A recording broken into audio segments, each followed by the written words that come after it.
2-2, swing on and belted deep to right. Noah Campbell got all of it. He's going to jog around the bases. It's a leadoff home run for South Carolina. Didn't take long for Carolina to get right at Texas A&M in the rubber match on Saturday, and the Gamecocks for the 5th consecutive weekend win a series in the SEC. What a finish to the weekend, and what a weekend for Gamecock athletics overall. Kristen White saves the softball season, and USC softball battles back through a regional to advance to super regional play in the NCAA softball tournament. We had some ridiculous blowouts in the NBA playoffs. You got an expansion team going to the Stanley Cup Finals. You got WNBA debut out in Las Vegas for Las Vegas for Asia Wilson. Elena Coates scores her first points in the WNBA, another former Gamecock as well. Quite the weekend, Bill. I hope you took it all in.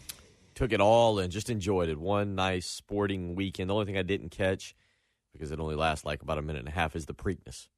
Mm-hmm. It just doesn't have this, it wasn't pretty. It just doesn't have the same zest and zeal of the Kentucky Derby. But everything else, and South Carolina baseball, certainly weird. I found myself in a very weird place on really Friday, maybe Thursday night. Didn't really discuss it on Friday in terms of thinking, well, we kind of did. We kind of did, just saying, hey, you lose your first game, typically your Friday night game, but with Adam Hill and Cody Morris going to the mound, you know you still have a great chance of winning the series. We had seen it happen a week prior with Missouri, and lo and behold, that's exactly what they do. They get the win on Friday night, a good performance from Adam Hill, and then Cody Morris goes out and is displaying, I think, the potential that was seen in him during the recruiting process as he throws a really good game on Saturday, and the Gamecocks roll, and, boy, they head into postseason play right now as hot as anybody. Now the question turns to, how does Mark Kingston? This was always, when South Carolina had it running at its best, nobody cared about the SEC tournament. It was always about, what do you do in the regionals, what do you do in the supers, and can you get any further than that? And now it'll kind of be the same thing. This might be interesting to see how Mark Kingston, or if he'd be willing to admit it, how much he maybe goes to Ray Tanner and gets the advice on just how to handle this particular tournament, given the importance that will start in a few weeks. Now the Gamecocks are, without a doubt, no questions asked, in the NCAA tournament. Yeah, you win your last 5 SEC series. You're as hot as pretty much anyone in the conference at this point, and you finish officially 5th in the SEC. The Gamecocks set to play the late game Tuesday night in Birmingham. Mark Kingston actually going to talk pretty early this morning before Carolina heads over to the SEC tournament, and they're set to play in day number 1, the single elimination portion. They get the number 5 seed in the SEC tourney. They're going to play 12th seeded Missouri late Tuesday night. That's a single elimination game. I'm almost of the mindset, Bill, when you set this thing up for the big picture, it might not be in their best interest to win the game and then continue on through the weekend. And I mean, through the years, you're right. I mean, Ray Tanner kind of made his reputation of the SEC tournament. Okay, it's there. Little tune-up. Sometimes really good motivation for regional play, super region, and making a run through the College World Series. We've seen it time and time again. Very successful teams in the SEC tournament turn right around, and it doesn't mean you're going to win your regional. Doesn't mean you're going to do anything next. So it'll be really interesting to hear what Mark Kingston has to say going into this thing.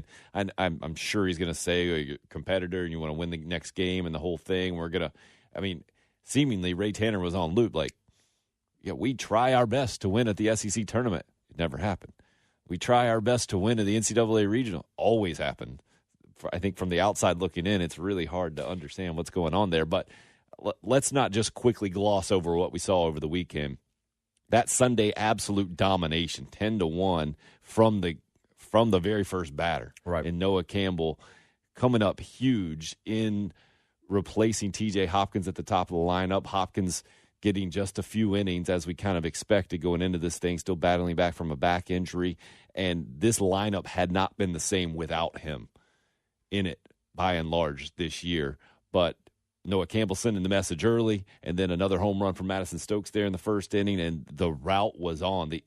That was really impressive. We talked about how Carolina, first of all, needed to avoid a sweep to really feel good, feel solid about itself, let's say.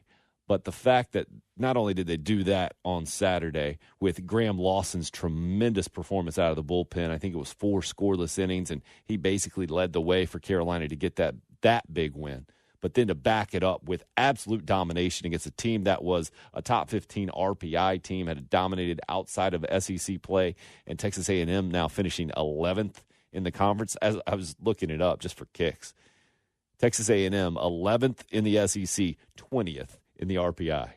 It's just ridiculous. That's where the numbers are this morning. And in case you wonder, the Gamecocks up 6 spots to number 34 in the RPI.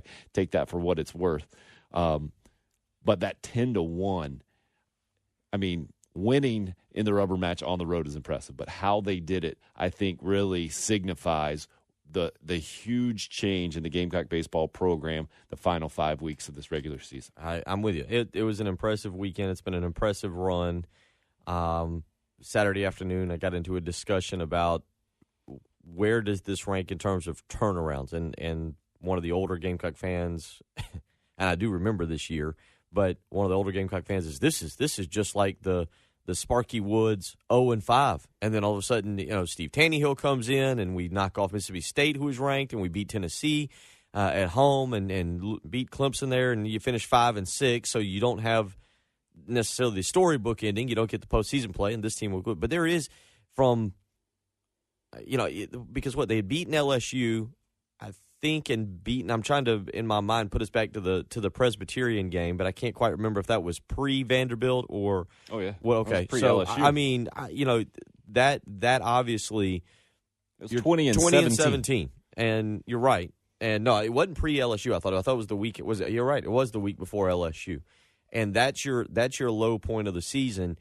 And for them to rally and turn it around is really a remarkable feat. I mean, you're right, that was going into alumni weekend, and we had Brian and Trey in here, and I felt like Brian was trying to come up with reasons for alumni to come back to the ballpark that weekend and people to be happy and excited. And but the turnaround has been just absolutely incredible. And now, I'm with you, not to gloss over what they did this weekend, but I think now there's an excitement level of, okay, what can this baseball team do in the postseason? Does anybody – you got to think that nobody wants to see them in their regional right now. And I don't know if they don't make a small run, if they don't put themselves in contention to host their own regional. You got to think it's still on the table. Unlikely, but it's still on the table. Mm-hmm. An interesting finish to the SEC season that saw Florida end up getting swept at Mississippi State and yet still winning the SEC championship. And then you had 3 other teams tie for second place, and Ole Miss went from, on the last day of the regular season, the possibility of not getting a top 4 seed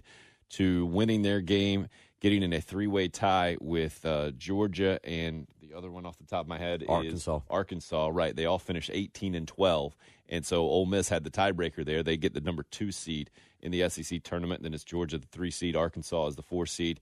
And Carolina ends up alone in 5th place in the SEC. We'll take on number 12 seed Missouri late Tuesday night. The winner of that one moves on to take on Arkansas, the 4th seed there. And then the double elimination portion of Hoover begins after that. But quite a weekend for Carolina baseball, quite the weekend for Gamecock softball as well, doing it the hard way, and then some with a walk-off home run to avoid elimination late Saturday night, then coming back and winning 2 yesterday against Liberty to take the regional and move on to super regional play for the first time in the Bev Smith era. So we'll talk about that as we move on, let you hear from a lot of Gamecocks and let you hear some of the action that you may or may not have missed. Even if you did not miss it, certainly worth hearing again this morning. And then I don't know if we're ever going to get a close NBA game again. No. I mean, I tried to watch both of the games. It goes back to the conversation we had a couple of weeks ago. You had the sweeps that were going, but they were good games. Right. The games were close. Like Cleveland, Toronto, for instance. But you had one team winning all the games. Well, now you've got a really good series in Houston, Golden State. Based on the numbers, right? It's just 2-1. It's 2-1. And I feel like Houston's going to come back and win the next game by 20. So weird, man. So weird. Love to hear from you this morning. Love Chevrolet phone lines up and rolling. 803-404-6100. At Tim Hill 107.5. We'll get a Frank's Discount Tire poll question up and going for you as well. He's at Will Gunter with 1L. A victorious Jen Jensen with the Kevin Harvick pick at Jen Jensen. More just quiet confidence this morning. Is that the best way to put it? Absolutely. A smirking confidence there Start behind sitting that segment out. It was fun at first. Now it's just. Well, and it was a good weekend because good IndyCar qualifying for the 500 this weekend. All they got the field set. Yeah, how about that? getting ready to return to the homeland this weekend. Yeah, So pretty excited. when you call this morning, you'll notice you won't get the general bitterness that you normally get. Maybe that's me. a next level. That's right. I don't know about Chipper, but No, she's happy back there. Oh, She yeah. sent out I think the euphoria of whatever happens was Saturday night or whenever that race took place. Because then I look at my Twitter and I see Jen, who doesn't tweet a ton, has put out winner. Oh, and I forgot. So she she just spanned the spectrum on Saturday, right? Up early, royal wedding. Oh, yeah. And then celebrating a victory with Kevin Harvick in the All-Star race in NASCAR Saturday My night. daughter got very excited. Did she? She got up and we had to check it out, which also brings me up. I forgot about that. We closed out the season, the 4 and 5-year-old soccer, undefeated. Oh, wow. Nicely done. Undefeated. Don't encourage him. It's not about the results at that age, Jen. 13-5. Austin had a That's goal true. and 2 assists. Very impressive. See what I mean? He's Oh, keeping okay. stats. Had 20-plus Yeah. goals. I feel in like 6 he's games. got the spreadsheet at home. You already did the. Oh no, he's done the math. He's got the whole highlight thing. reel. He for the passed out scouts. the season-ending stats to the team and the parents, and they're going to have a valuation on it and where they're moving forward That's next. right. We're checking into agents now. Getting ready for 5 and 6-year-old soccer. Fantastic. 2-1 pitch, hit high and deep to left field. Michalowski to the wall, touch 'em all. A walk-off winner for the Gamecocks to avoid elimination in softball over the weekend, and then they go on to win a couple of more yesterday and advance to just the second super regional ever. Kristen White was the hero. Dramatic fashion. The Gamecocks down to their last out to Hofstra, down 4-3 in that game number 3 in the regional, and the home run spurs them on. They win a couple of games yesterday, both by shutout, 2-0, 5-0 over Liberty, and advance and become the all 16 teams. I don't even know how to phrase it because it's so odd. I don't think I've ever seen this in any kind of tournament ever, where you have 64 teams involved, you have 16 national seeds, and all 16 national seeds in this softball tournament have moved on. Complete chalk. If you went the, what do you got, May Madness here, and you filled out a softball bracket. Come on, Tim. Everybody knows there's no bracketology for women's softball. Oh, really? I'm surprised you haven't looked one up. I'm sure there's one somewhere, my friend, in this internet age.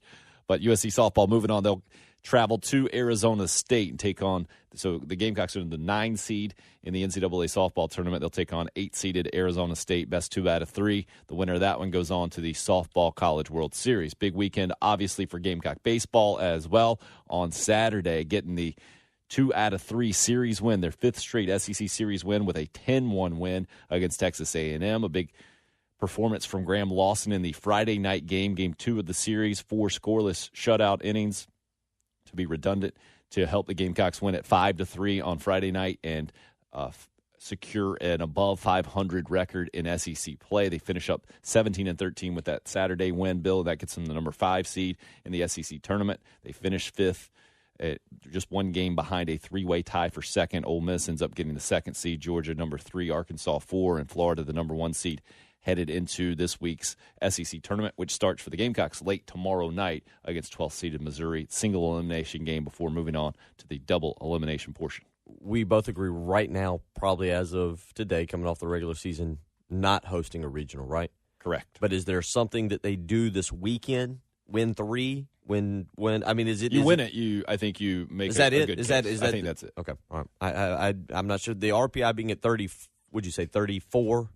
I believe is what you said. 36 or 34. You said it risen into the top 40. I don't listen to me much, so yeah, 34 was Okay. right. How about that? That didn't happen often. No, I don't. I pay You're attention listening to me. Mhm, yeah. So it was a good first hour. But so with all that being said, if they can get into But again, keep that in mind because Texas A&M's RPI is 20, right? It doesn't make any sense at all. They finished 2 games under 500 in the conference, and the Gamecocks 2 games and above. we've talked about that. I don't know what RPI is necessarily going to mean. Well, I South think- Carolina is going to go into this thing having been 6-4 in SEC tournament series or SEC series this year. Obviously, they've got the 5 straight they won, but they've also have a sweep of Tennessee on their resume. And so I don't know if that will play in anywhere. It's going to be kind of fascinating. Well, the injuries as well. How do you factor that thing in? Ray Tanner's on the NCAA baseball tournament committee. Obviously, he's not involved in the Gamecocks conversations. But what they value and where. And I mean, Texas A&M with an RPI of 20, listening to the SEC broadcast. I don't know what Chris Burke was on the call there in that SEC network broadcast in the series finale, and he was saying how uneasy they are in Aggie land right now, just about getting into the tournament.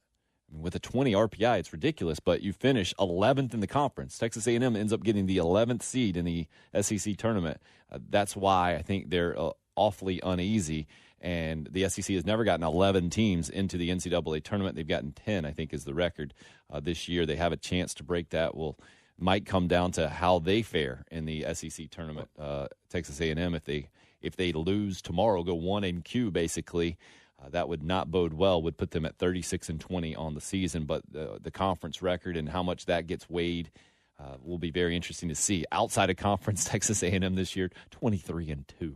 Yeah, what I'm going to be, again, there's another perfect example, 23-2, but a losing conference record. South Carolina is not going to want to promote the non-conference as much as they're going to want to promote the conference record. Well, and in college baseball, the value is on the weekend, right? I think we all know that, and I that's why you can almost throw that RPI number out for the Gamecocks or kind of flip it with Texas A&M. It is I think it's going to be pretty irrelevant when it comes to seeding. The Gamecocks as solid a 2 seed, I think, as you're going to get right now, and the opportunity to kind of sneak their way in if everything kind of falls their way here in the next few days. But, Bill, I brought it up in hour number 1. I think maybe the larger, better strategy play is to not even mess with a bunch of that SEC tournament. If they lost late Tuesday night to Missouri, I don't think it would be the worst thing in the world. You stay fresh, you get a bunch of rest, and you take more of the momentum of 5 straight series wins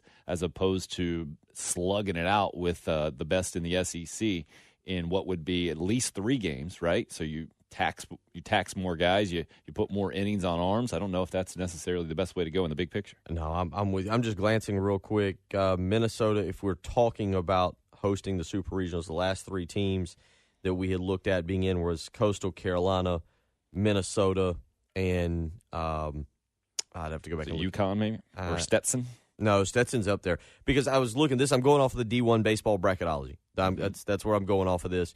D1baseball.com. D1baseball.com, their bracketology. They've got 4 SEC teams hosting regionals. Now, all 4 are top 8 seeds. Right. You've got top Florida, 4 teams in the country. Right. You got Florida, Arkansas, Georgia, and Mississippi. And keep in mind, the Gamecocks finished 1 game behind the 3 teams that finished tied for second place, and Ole Miss, Georgia, and the other one, Arkansas is the other one.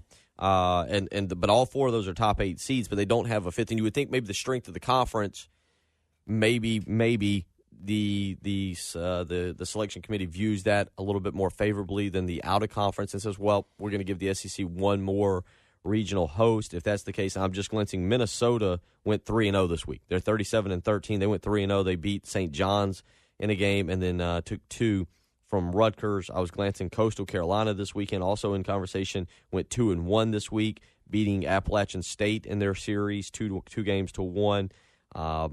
Connecticut, who's been in discussion, went 2-2 this past week, lost to Rhode Island, and then took 2 of 3 from East Carolina. So you've got multiple teams there, but I don't know if anybody had a week that was so bad that would have knocked them out of consideration or really out of that regional, one of those last regional spots. But on the flip side, no one was more impressive than going to Texas A&M and taking 2 out of 3, especially with a 10-1 win in that decisive game. Like Carolina just absolutely thumped A&M from the get-go. The leadoff home run by Noah Campbell, and then Madison Stokes 2 batters later with a 2-run shot, 3 batters to the plate. It's a 3-0 Carolina lead. Never looked back. Cody Morris was really good. 10-1 the final score in that decisive game number 3 on Saturday. 5 straight SEC series wins after being 20-17. Now 32-22, finishing the season 12-5 with those 5 straight series wins. Quite the turnaround for Mark Kingston and company. That's why they're on the Frank's Discount Tire poll question along with Gamecock softball. Who are you most impressed with this morning? Gamecock baseball, Gamecock softball, the Las Vegas Knights as an expansion team in the NHL, advancing to the NHL Stanley Cup Finals, or the Atlanta Braves, down 9-4 yesterday in the bottom of the 9th. Dansby Swanson leads off the 9th. He gets out, so they're down to the last 2 outs, down 5 runs, and they come all the way back and win that sucker 10-9, and Swanson gets the walk-off hit. The other one, not Connecticut, but Duke, who obviously South Carolina slated. Duke goes 1-2 this past week. They dropped 2 of 3 to Georgia Tech, and it looks like they had to win the last game to salvage that and keep from being swept. So maybe that's the one you look at as some adjustments. D1 Baseball put theirs out tomorrow. Obviously, I don't know what it means, but the bottom line is it gives us at least a little bit of a roadmap to say, okay, here's what they're thinking. Maybe South Carolina right there on the cusp. And if not, what regional? We've seen South Carolina listed for the Clemson regional. We've seen them listed for the Durham regional. Where do you see them falling now? Because, again, 12-5 over your last 17, winners of 5 straight SEC series.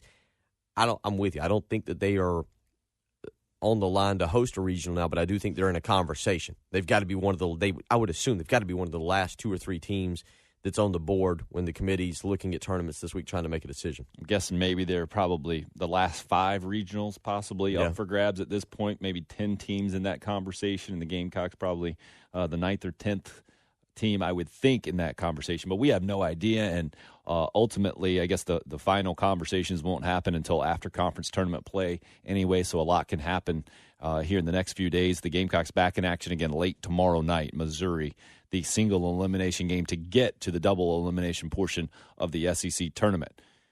Fortunately for us, our favorite 83-year-old caller is a very patient man. Gamecock Larry, lead us off here in hour number 2. Would love to hear your thoughts about the weekend where the Gamecock softball team advances to a super regional. The Carolina baseball team wins at Texas A&M. I'm guessing that has you in a very good mood on the Love Chevrolet phone line, sir. Well, first, let me say, if I could talk like Bill, I'd be a lawyer. Oh, he can talk. Just joking, Bill. But I'm most impressed with the softball team because it was in bad shape Friday. I think it's Friday night, Saturday night. Mm-hmm. No, Friday night. But another thing, the Royal Wedding, I don't know what you're talking about, but I understand it cost them millions of dollars. They're going to have a great laugh because mine only cost $10. I had a wonderful life. But another thing, we're going to win 2. We're going to host a regional. And I think, I don't want to say anything make anybody mad because on another show, I call every day for 3 days in a row, get on the show before the show come on, and when they go off, I'm still on hold. I don't know whether I made them mad, but if I did, I apologize, but I'd like to talk to him. I'll try you again today. But go Gamecocks, and like I say, keep up the good work. You two guys make my day. And Jennifer, wasn't for her, you ought to be in a world of hurt. No, I'm just cutting the food. Go Gamecocks. It's a happy Gamecock Larry this morning. I've learned we can really gauge his mood by how many shots he takes. If he's taking shots at you or us, he's in a really good mood. If he's just making predictions, he's about as mad as he can get. I should have gotten him out. We had the final soccer game of the weekend for Austin. I should have brought him out to give a pep talk to the soccer team. We were going for the undefeated season. We were 5-0. We had rolled through. My son Austin, who was playing very well, I should have gotten him out. Of course, he's already met Austin and Ansley, the son and daughter. And of course, he wasn't concerned about meeting them. He was concerned about me getting his trash off, or getting his trash. But I would have liked to have gotten him out for a pep talk. I would have liked to give him, brought Gamecock Larry out there and let him talk to Austin, let him talk to Ansley, give him a pep talk for a big soccer game we won this weekend. Can you imagine if Gamecock Larry and Trey Dyson combined their pep talk skills? Oh, I should have brought them to the side. If I could bring them to the soccer game and put Gamecock Larry out like on the offensive side or probably put him on the defense so that he can talk to I think Trey's more offensive. Trey, I think Trey's more about, so if I could have, it was a good soccer weekend. Just stop it. Man, we were good, I'm telling you. Red Bulls, that was what we were, Red Bulls this year. I'm very proud of those kids this weekend. Again, I feel I have to put out a parental disclaimer when you talk about 4- and 5-year-olds and Red Bulls. It's not what you're drinking. We did have a minor incident with the referee this weekend. Oh, no. It was a minor incident with the referee. A very serious referee showed up for the 4- and 5-year-old soccer game this weekend. He had the socks pulled up, the cleats on. No, seriously? I kid you not. He took away a goal. Was it Ron who called in the other day? He said he had hung up the cleats. I kid Did you he not. come out of retirement? He took so in the soccer league that we're in, the 4 and 5. There's a semicircle kind of around the goal. It's probably about Lake Murray. About 3 or 4. Let's go ahead and give names. Northside. I don't know the referee's name. Okay. 4-5 Northside Baptist Church. Okay. And like I said, there's a semicircle about 3 to 4 feet. And the kids are not technically supposed to go in and score a goal from there. You got to kick it from out. We had one girl who got a little breakaway.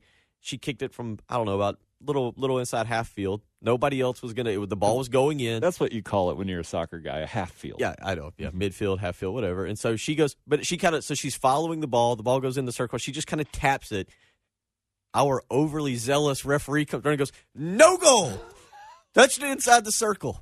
Oh, crush her little soul. We were like, "What?" I mean, there was nobody else around. The ball was going in. It was going in, and so rules are rules, wow. Bill. Rules are rules. Proud of him. Austin had one goal. Now, was he very showy in that call? Like, no. Like at one very point, demonstrative. He would if it was a corner kick, he'd come over and you had the open hand gesture. Have you seen that? And the open hand, he would corner kick. Usually, it's when you're making a point here in studio when we see that.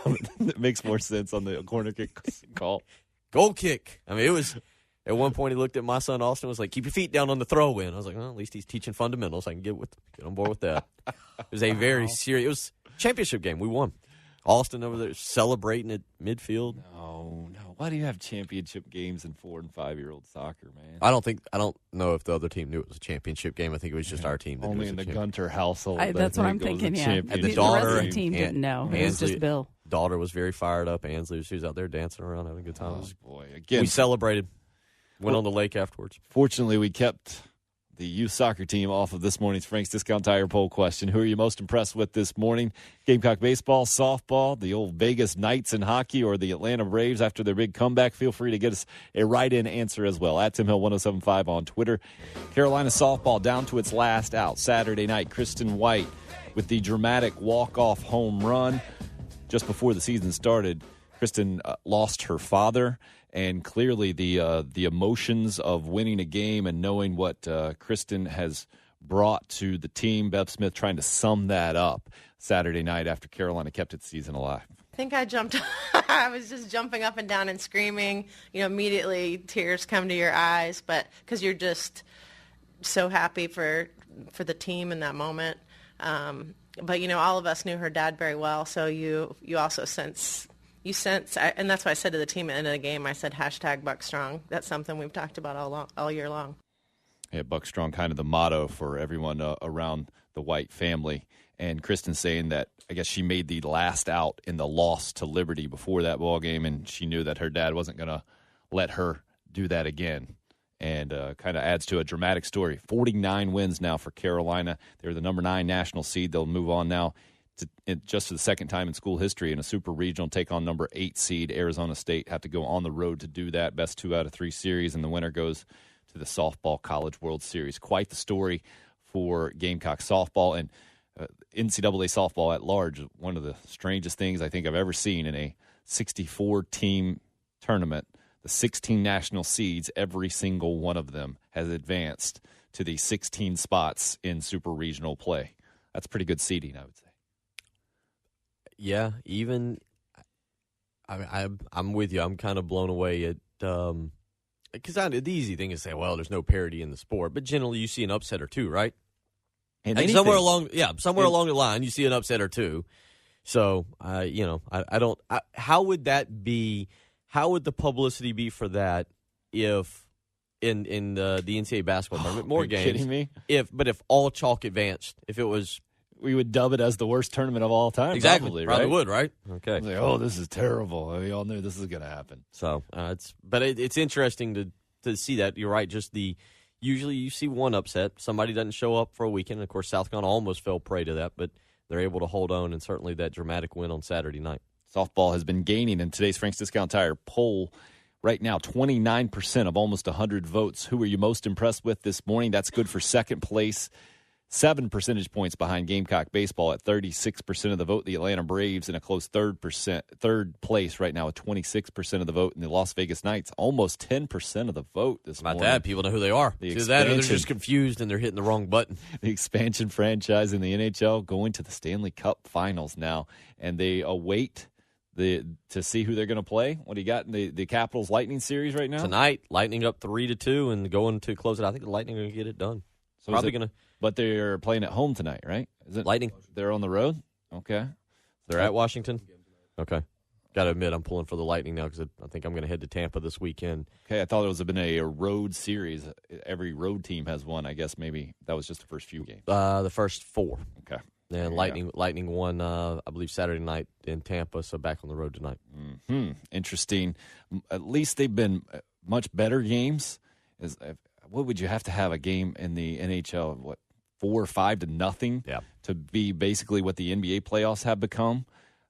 I was looking forward to watching Game 3 of both Eastern Conference and Western Conference Finals. So I stay up on Saturday night. I figure LeBron James, you're going to see an impressive performance from Cleveland, and it's like you mentioned that the NBA almost has an AAU feel to it sometimes, and that's what I mean. You feel like once these teams get down, they're just like, it's a 7-game series. We'll try better. We'll try hard next time. You make one run, and if it doesn't work, you're like, that's it. We gave it our best. I'm good. And then last night, the Warriors were up 20. I put out a tweet. I was like, this is how it is when Steph Curry can't even shoot. He's not shooting well. And then after that, he's on fire the rest of the way, and they win by 40, basically. Man, the competition level, while the series are close, they're both 2-1. The actual games have been ridiculous blowouts, and this is not a good look for the NBA, in my opinion. I don't. It's hard to say. I think maybe the casual fan doesn't care. I'm with you. I think the person who wants to tune in and see Steph Curry and see Kevin Durant and see James Harden, Chris Paul, see LeBron James, you want closer games. You want to see greatness having to make great plays down the stretch. And right now we're not having to see anything in the third and fourth quarter. I mean, you're right. I turned it off last night pretty quickly. And so I'm not real sure where these series are going to go. I think we're heading to a Golden State Celtics finals. That's if I had to give a prediction, Gamecock Larry-esque prediction, that's what I would get is some Celtics and Warriors. But even then, you're right. The games are not entertaining and fun to watch, and that's kind of a shame because I do enjoy playoff basketball. But hockey's been a lot better. I mean, even yesterday, you got a thriller with Winnipeg and Las Vegas or Vegas, and it was far more entertaining to watch that than it's been to watch the NBA. Eastern Conference Finals game number 4 tonight in Cleveland with the Cavs still down 2-1 in the series. 8:30 start time there.